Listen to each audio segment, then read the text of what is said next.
एक समय एक जंगल में एक गधी रहती थी। उसको एक बच्चा था। उस गधी को अपने बच्चे से बहुत प्रेम था। एक दिन एक हाथी का बच्चा उस गधी के पास आया और कहा, आंटी आंटी, आपके बेटे को आप मेरे साथ भेज देंगे? हमें एक साथ खेलना है। ठीक है, आप जा सकते हैं, मगर बहुत दूर नहीं जाना बेटा, क्योंकि खतरनाक जंगली जानवर यहाँ घूमते रहते हैं। ऐसे चेतावनी देके उसने उनको भेज दिया। फिर दोनों बच्चे एक साथ निकल गए खेलने के लिए। जैसे दोनों चलने लगे, कुछ दूर बाद उस गधे के बच्चे को एक आइडिया आया। मेरे दोस्त, अगर हमें कोई जंगली जानवर पीछे से हमला कर दिया तो क्या करेंगे? हम एक काम करते हैं, हम एक दूसरे को बचाएंगे अगर किसी ने हमला कर दिया तो, ठीक है? ऐसे करने से ही हम अपने आप को जंगली जानवर से बचा सकते हैं। सुन लिया मेरे दोस्त?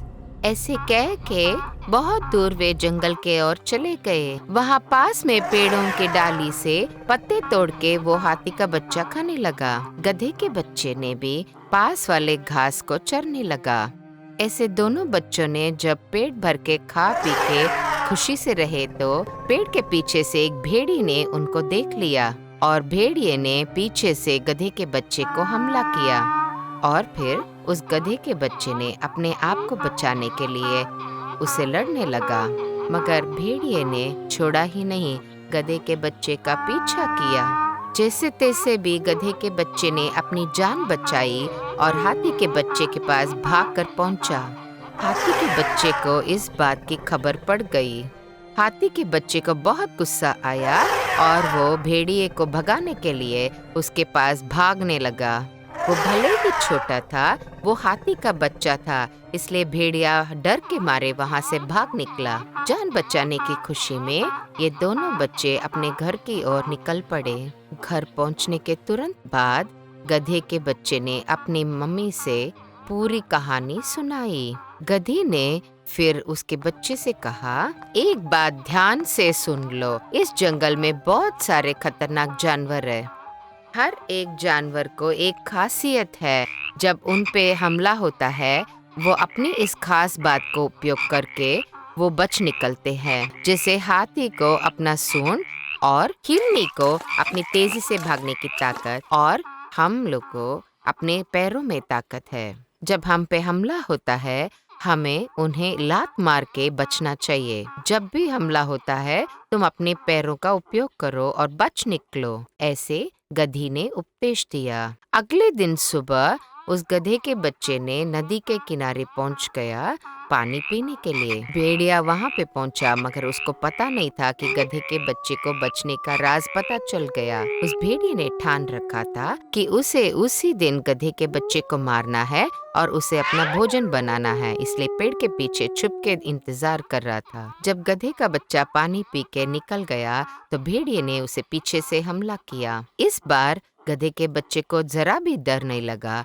क्योंकि अभी उसकी मम्मी ने उसे बचने का राज बता दिया था। गधे का बच्चा अब तेजी से दौड़ने लगा, इसी इंतजार में कि जब भेड़िया नजदीक पहुंचेगा उसे वापस हमला करना है। भेड़िए ने हार नहीं मानी और फिर से वो दौड़ने लगा। गधे के बच्चे को अब भली तरह पता था कि भेड़िया बहुत तेजी से उसके पीछे लगा है, इसलिए उसने एक जगह जाके रुक गया, इस इंतजार में कि भेड़िया वहां पहुंच जाएगा। गधे के बच्चे ने अब अपने पैरों को तैयार कर दिया इस हमले का मुकाबला करने के लिए। इस बार भेड़िए को बराबर लात मिल गया गधे के बच्चे से और वो जख्मी होने लगा और वहाँ गिर गया। बहुत जोर से चोट लग गई थी भेड़िए को, अब वो डर गया। गधे के बच्चे को अब बहुत खुशी हुई और उसने ठान लिया था कि उसकी मम्मी को ये सब बातें बतानी है घर पे। मेरे प्यारे बच्चों, अपनी ताकत का कभी पता नहीं रहता है हमें, और इसे पता लगाने के बाद हम उसे अच्छे से उपयोग कर सकते हैं। पहले के जमाने में एक जंगल में बंदरों का झुंड रहता था। उन्हें बहुत दिनों से लगता था कि उन्हें रेगिस्तान की सैर करनी चाहिए, मगर उन्हें इस बात की कोई खबर नहीं थी कि रेगिस्तान कैसे दिखता है, वहाँ क्या चलता है। बिना जाने कि रेगिस्तान कैसे दिखता है, उन्होंने अपनी सफर शुरू कर दी रेगिस्तान की ओर। पूरा झुंड जा रहा था इस यात्रा में। दिन भर चल के थके हारे एक नदी किनारे आके रुक गए। पूरा थका हुआ था उस बंदरों का झुंड। उस नदी मगर सूखी पड़ी थी 3 मील तक। वो सूखी नदी का उस भाग ऐसे दिखता था जैसे सूखा पड़ा रेगिस्तान। सही का रेगिस्तान ही वो लग रहा था। उन बंदरों के झुंड ने ये देखकर सोच लिया, वाह, हम लोग पहुंच गए रेगिस्तान में। उस रेगिस्तान का सफर करने के लिए उन बंदरों के झुंड ने चलना शुरू कर दिया। बहुत धूप पड़ रही थी क्योंकि वो गर्मी का मौसम था और दोपहर का वक्त था। ऐसे चलते चलते जब वो फिर रहे थे, उनके पैर में दर्द होने लगे। फिर भी उन्हें रेगिस्तान का दर्शन करने की इच्छा थी, इसलिए वो चलते गए और चलते ही गए। उस नदी के बीचों बीच बहुत बड़ा एक पेड़ था। उस पेड़ के दर्शन करके ही बंदरों के झुंड में एक आश्वासन आया।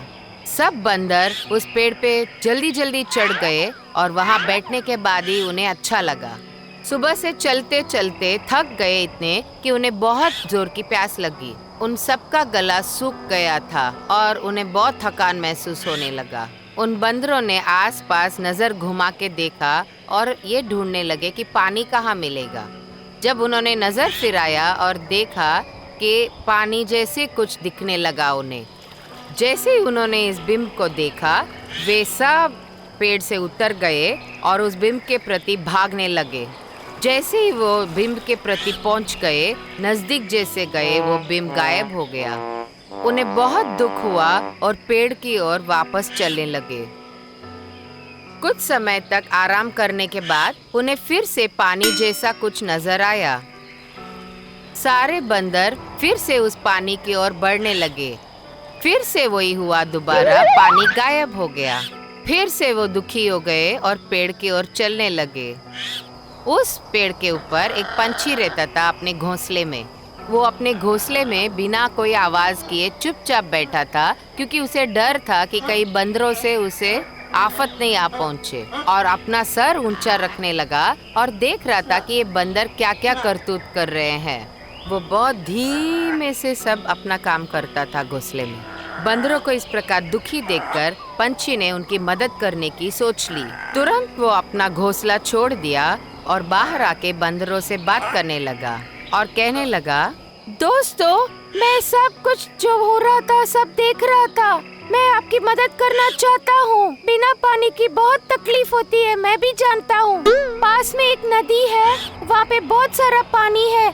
आप सब लोग वहाँ जाके अपनी प्यास खूब बुझा सकते हैं। ऐसे मदद कर रहा था वो पंछी। पंछी ऊपर उड़ रहा था और दिखा रहा था कि कौन से रास्ते से जाना है।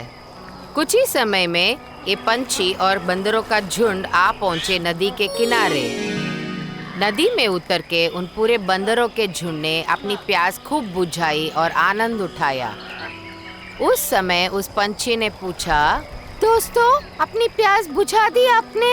ऐसे पूछा। उस बंदरों के झुंड में से एक बंदर को बहुत गुस्सा आया, क्योंकि इस पंछी को नदी के बारे में पता चलते हुए भी उसने नहीं बताया था पहले ही। पानी पीने के लिए बहुत दूर से चलते हुए आया हूँ यहाँ पे, और तुम हमें नजरअंदाज कर रहे हो।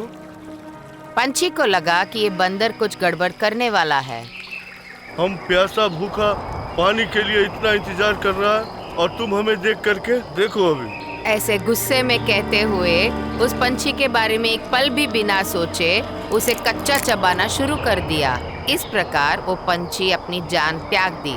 पंछी ने दया खाके जब उनकी मदद करने गया, उसे प्राण त्यागना पड़ा। बच्चों, याद रखना कि हमें बुरे लोगों की मदद नहीं करनी चाहिए, क्योंकि हमें भी नुकसान पहुंच सकता है।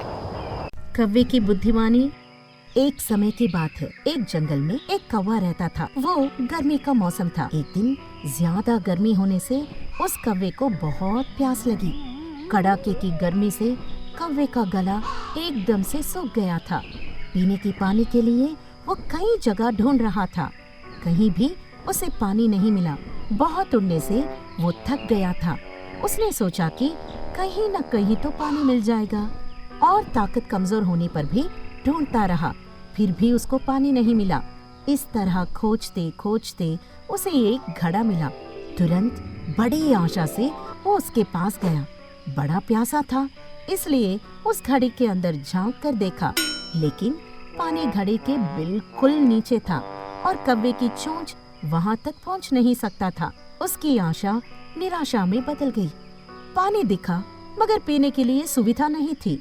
उसी तरह पानी को छोड़कर जाने में दिल नहीं लग रहा था। वो सोचने लगा कि क्या करे। अपनी अकल को तेज करने लगा। तुरंत उसके भेजे में एक उपाय सूझा। उस उपाय को उसने लागू भी कर दिया। वहाँ आसपास पड़े हुए पत्थरों को उसने इकट्ठा कर लिया और एक एक करके घड़े में डालने लगा। इससे पानी ऊपर आने लगा। तुरंत कौवे ने भरपूर पानी पी लिया। उसकी प्यास बुझ गई। उसके बाद वो अपने पंखों को लहराते हुए उड़ गया। इससे हमें ये सीख मिलती है कि अगर हम दिल से खोजे तो रास्ता अपने आप मिल जाएगा। इसी प्रकार जल्दी हार नहीं मानना चाहिए। कोशिश करते रहने से जीत हासिल होती है। सत्य निष्ठा वाली गाय। एक गांव में एक गाय हुआ करती थी। वो बहुत अच्छी थी। अन्य जानवरों के साथ जीवन बिताती थी। एक दिन जब अकेले वो जंगल में घास खा रही थी, एक बाघ की नजर उस पर पड़ी। एक तगड़े गाय को देखकर बाघ की भूख बढ़ गई और उसने उस पर हमला कर दिया। जब अपना पंजा उसके ऊपर डालने ही वाली थी तो गाय ने बाघ से कहा, थोड़ी देर रुको, मेरी बात जरा आराम से और श्रद्धा से सुनो। घर में मेरा एक बछड़ा है। उसके पैदा हुए 2 हफ्ते भी नहीं हुए। उसे अभी चारा खाना भी नहीं आता। मेरे यहाँ आने पर वो मेरा इंतजार करती रहती है। तुम अगर मुझ पर दया करोगे, उसको भरपेट दूध पिलाकर और दुनियादारी जैसी अच्छी बातें समझाकर वापस आती हूँ। उसके बाद मुझे खा लेना। कैसी मजेदार बात है। घर जाकर अपने बछड़े को दूध पिलाकर लौटोगे। मैं जंगल में रहता हूँ, लेकिन बेवकूफ नहीं हूँ। तुम मुझे गलत मत समझना। मैं कभी झूठ नहीं बोलती। एक बार वचन देने के बाद उस पर टिकी रहती हूँ। एक बात तो सच है, मृत्यु हर किसी को कभी न कभी प्राप्त होनी ही है। मैं समझूंगी कि मेरी मौत अभी आ गई है। तुम्हारी भूख को मिटाने के अलावा जिंदा रहकर मैं किसका उपकार कर सकती हूँ? मगर एक बात है, मुझे वैसे भी मौत से डर नहीं है। तुम्हारे पंजे के वार से ही मैंने मेरा जिंदा रहने पर भरोसा खो दिया। लेकिन मेरे मासूम बछड़े के बारे में सोचो। इस समय वो अभी मेरा इंतजार कर रही होगी। कल से वैसे भी उसे अपनी जिंदगी जीना है। मैं उसे अच्छा बुरा और दुनियादारी के बारे में समझा कर आती हूँ। लोगों के साथ मिलजुल कर जीने वाले जानवर हो तुम। तुम्हारी बातों को कैसे मान ले? फिर भी ठीक है, तुम इतनी लाचार होकर पूछ रही हो, इसलिए तुम्हें एक मौका देती हूँ। गाँव में जीने वाले तुम जैसे जानवरों में कितनी ईमानदारी होती है, मैं भी देखना चाहता हूँ। तुम घर हो आओ। गाय फटाफट घर चली गई। बछड़े को भरपेट दूध पिलाई। उसके शरीर को प्यार से स्पर्श किया। भरी आंखों से इस प्रकार बोलने लगी, देखो, बहुशियारी से जिंदगी बिताना, सभी के साथ अच्छा व्यवहार करना, भाईचारा निभाना, दिए गए वचन को निभाना, किसी भी परिस्थिति में झूठ का सहारा मत लेना, अच्छे बर्ताव से अच्छा नाम कमाना। इस तरह समझाकर बड़ी बेचैनी से जंगल की ओर चल पड़ी। जंगल में गाय का बेसब्री से इंतजार करते हुए बाघ ने जब दूर से गाय को आते हुए देखा, उसने सोचा, अरे यह गाय कितनी मन की सच्ची है। दिए गए वचन के अनुसार मुझे खाना देने के लिए वापस आ रही है। अपनी जान से ज्यादा इसे दिया हुआ वचन अधिक प्यारा है। ऐसे सत्यनिष्ठावान को मारने से मुझे पाप तो लगेगा ही। गाय के पास आने से उसने कहा, तुम महान हो, सत्यनिष्ठ हो। दिए हुए वचन को निभाने के लिए अपनी जान की परवाह न करते हुए आ गई हो।